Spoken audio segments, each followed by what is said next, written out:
Welcome back to Inside Politics, and thank you so much for staying with us. We appreciate your tremendous feedback as well as joining us on the show. And we have Habib Omar calling in from Nairobi. Good afternoon, Habib. What are your thoughts on the subjects as well as the show? How are you, Pano? Fine, thank you. What about you? First of all, let me congratulate the winner, Dr. William Ruto, not forgetting Azimio that did a good fight. but in the same vein, we must congratulate the voters all over Kenya. Yes. They voted peacefully and ended peacefully. At the same time, after election and after the Supreme Court, they remained peaceful. That's how the election should be. Yes. Not live and death. When we talk about the handshake, I had some panels talk about it. It's not that the ordinary handshake we're talking about. The handshake is about the sharing of the government, not greetings. As I can greet one of them. Nimsalimie mwalimu, nimsalimie wakili pale hapana. This is about the sharing of the government that Ruto said maybe he just wants to run the government alone. Secondly, there is this voting, about voting in parliament. Voting in parliament, I think, and maybe these two lawyers can try to clarify. Anyone can vote the side he wants as long as we're in parliament. Yeah. The other thing I'm mistaken is CDF. Was CDF scrapped off, or there was some registration in parliament that returned the CDF after the Supreme Court had already done its job? There was a registration in parliament that returned the CDF differently from the first one. Yeah. That one I'm not very, very clear about. Now it is for Ruto people to give him time so that he may be able to organize himself. Indeed. Subsidy, if you talk about subsidy cannot help. You remember we were told they spent 7 million shillings subsidize Unga. Yeah. Unga before the election, and that Unga was not even found for a week. It was found 2 days and then it was gone. But then if you take 10 million or 20 billion to the farmer, who will be maybe now have their land limited. Yes. They have enough for distribution for the country. That way, Unga will be even 100 shillings. Thank you. But not subsidy. Subsidy cannot even help so much. Thank you. Indeed, Habib Omar, thank you so much for calling in. Fred Langat calling in from Naivasha. Good afternoon. How are you? And what are your thoughts on the different topics we had today on the show? Yes, good afternoon, George. Good afternoon.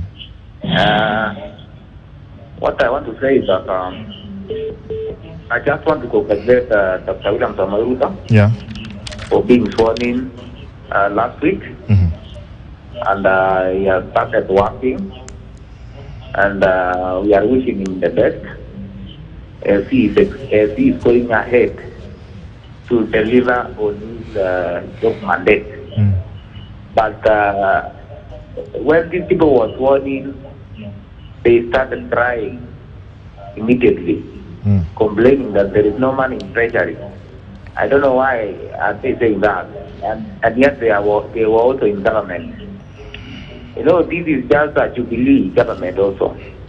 It is just they only changed the party, but they were not in a position. They have just succeeded the Uru. Maybe they have seen that the promises they made might be very difficult to achieve. But I want them to try their best and deliver to Kenyans. We need the services. We were promised a lot of things, and we are waiting to see. And then on the issue of numbers, Parliament, I think Atunio is supposed to be having the majority members in Parliament as per the law.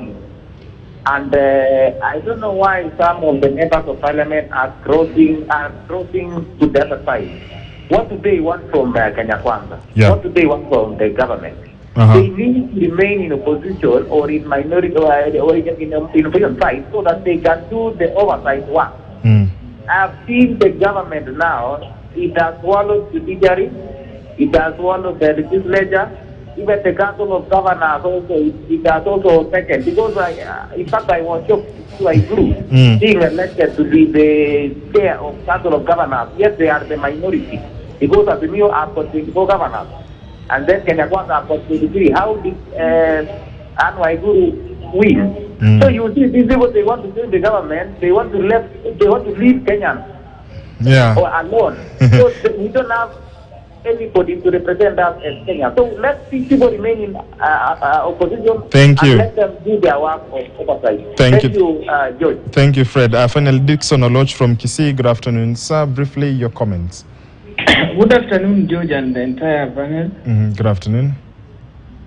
Yeah, Fred. George, I'll just start by the issue of official opposition. Why do you media and your panel, why do you try to rewrite a constitution? Because I've tried to comb our constitution. I haven't seen anywhere written official opposition, because something official is something, it must be written in the constitution or law somewhere. We did not amend the constitution, sir. Even the president has made comment of the opposition that they should remain there, but so go on. Why do you normally stress it so much? I think I've seen Dr. Mutaha Kangu coming several times explaining the role of the parliament. Parliament entirely should check the government. But if you say that it's opposition who is supposed to check the government, I think we are missing the point. We are misleading the public. That is one. Yeah. And Raila Odinga should even go to, after Zanzibar, should take another trip to Seychelles and be there. Nobody pays him to check the government. But we pay our legislators to check the government. That is one. Number two, well, the issue of the minority and the majority. Yes. In fact, you got it even wrong, because these people, their pacts, I'm told, is even the same, minority and majority. They enjoy equal privileges. Well, if you can recall 2013 when Duale was the majority leader, with the Eurobond, the tyranny of numbers. So if the government decide to take control and even consume everything, better for Kenyans, because choices have got consequences. Can you recall when Duale even called former Auditor General Ouko when he wanted to travel to US to trace how Eurobond was used?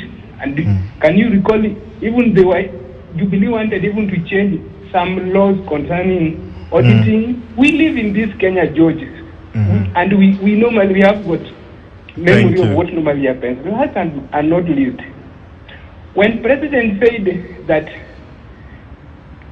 they'll be giving 3 billion to judiciary every month, I'm told to understand that it is judiciary supposed just to make a proposal to parliament. So giving judiciary fund is a parliamentary role, because anything to do with the budget is a parliamentary role, not an executive role. Because once I've given you money, automatically have control over you, George.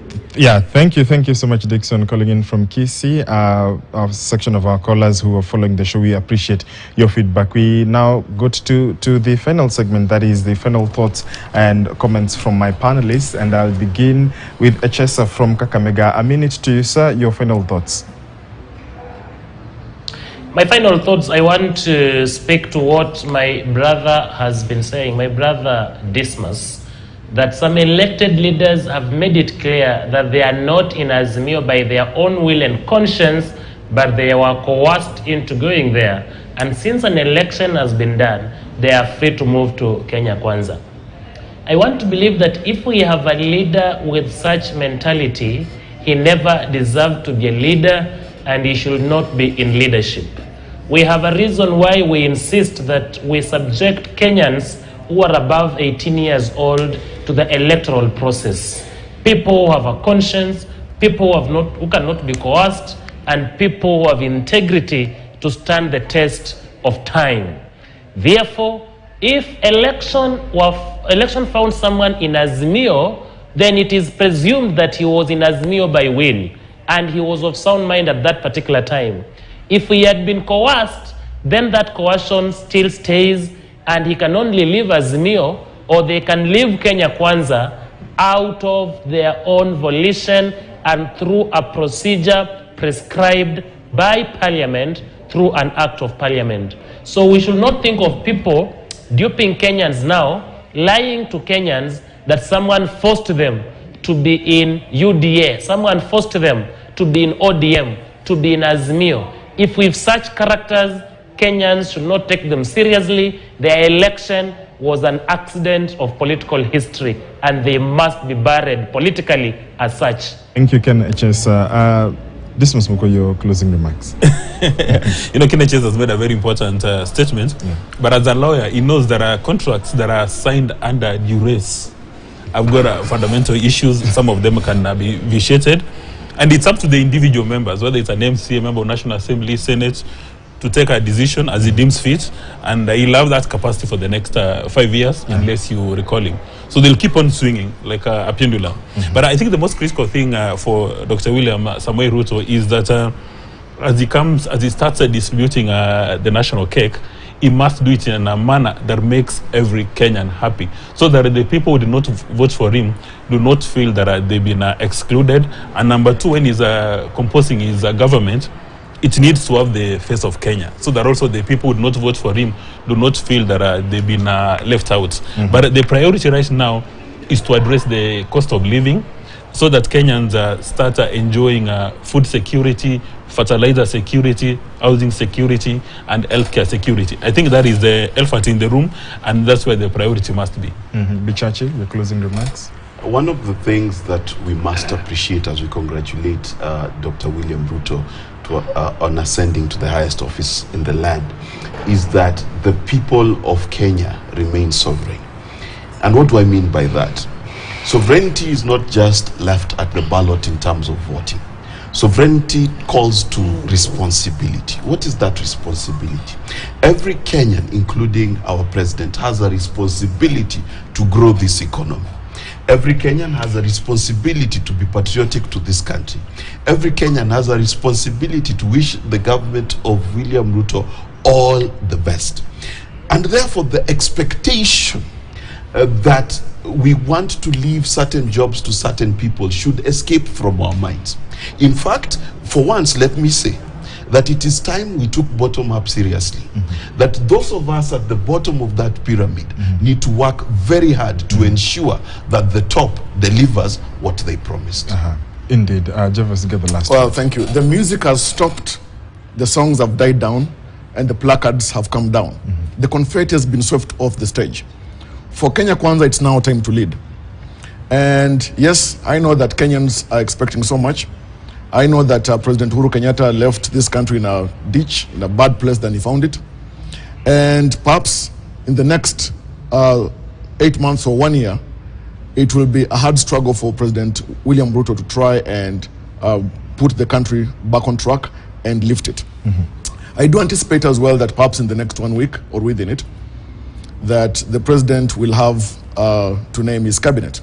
I do anticipate as well that the cabinet will not and should not be populated just by politicians, but by individuals who really can roll out that entire carpet of governance to implement the Kenya Kwanza plan and agenda. For us Kenyans, I think, for those who are on the side of Azimio, it's time to heal. For those on the side of Kenya Kwanza, it's time to reach out to our brothers and sisters and say, hey, you know what? This country is ours, and let us build it together.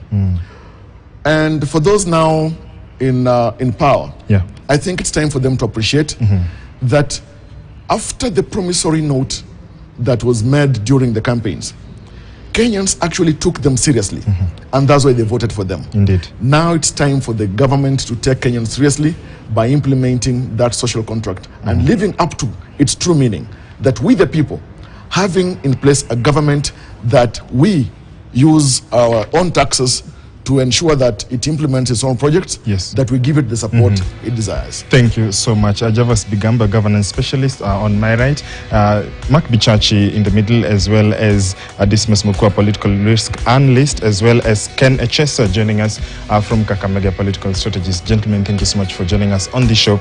Up next is Piritu Museo. My name is George Maringa.